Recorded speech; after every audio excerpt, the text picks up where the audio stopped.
different ways to do the same thing. I mean, anybody that does hand knitting probably knows that. It's like you can accomplish the same kind of technique through a lot of different ways.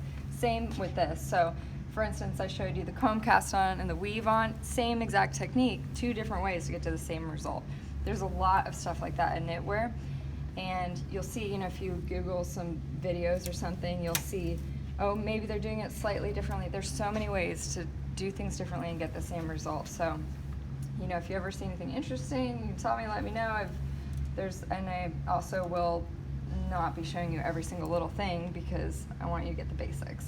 So first thing I'm going to do, pull this out, because otherwise I'm fighting this tension. It's really annoying. I'm going to put that there and not forget to take it off when I'm done.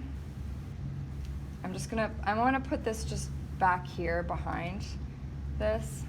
It's a good place for that to be. You don't want it like getting caught all over everything, so just back there should be fine. I'm going to make a slip knot, so just twist it, grab not the tail end but the other one, pull it up, and then I can put it on my latch tool and just cinch it down to make it a little bit of a loop like that. And then letting that tail hang with the clothespin, I'm going to put the latch tool in between. I want these all out, right? Because I'm working on the posts of the needles right now. I'm going to put it in between the first and the second one. I'm going to take this, which is attached to my yarn, put it into the hook, and I'm literally just pulling straight down so that that latch closes and pulls a little loop under there. So you see how I pulled a little loop under there? I want that loop big enough, and now I'm just going over, up, I'm going straight down, pulling a little loop, over one, straight up, put it in the hook, straight down, make a little loop, over one, straight up, put it in the hook, straight down.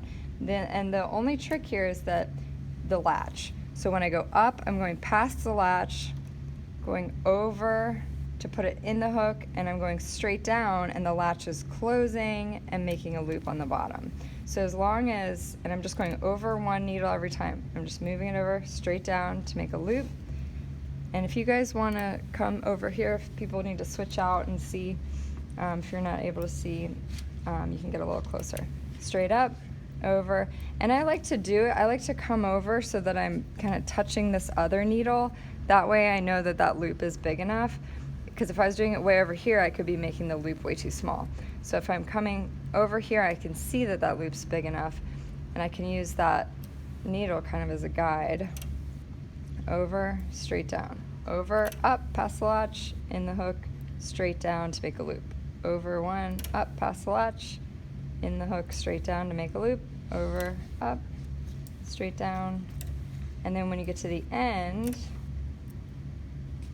remember I have a loop, but I have nothing to do here, so I take this last one and I put it on there, and then I'm going to put this underneath it, and then now, because my yarn ended here, my carriage has to be over there, so I would take the carriage off.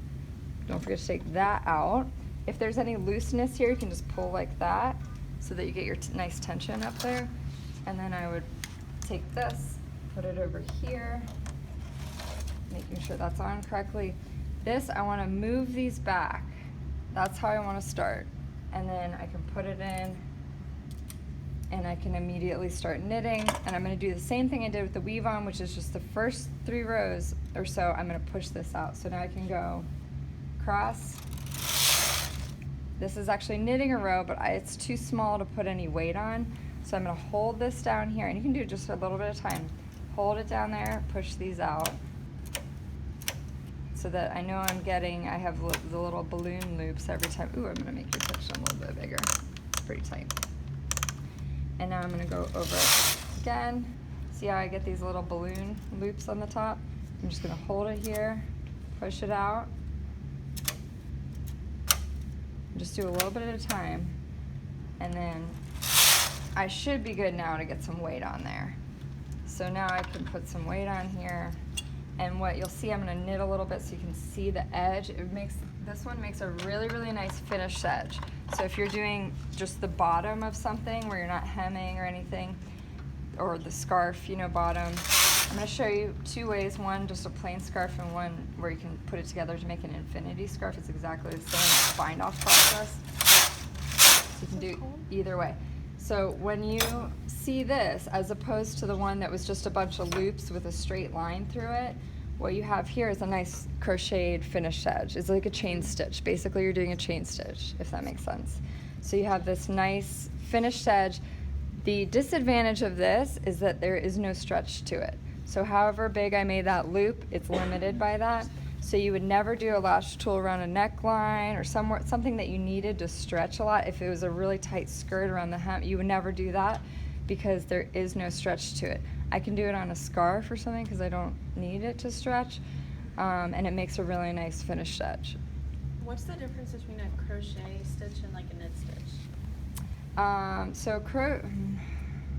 It's a good question. They're really similar. A crochet is like a loop within a loop, and it just goes.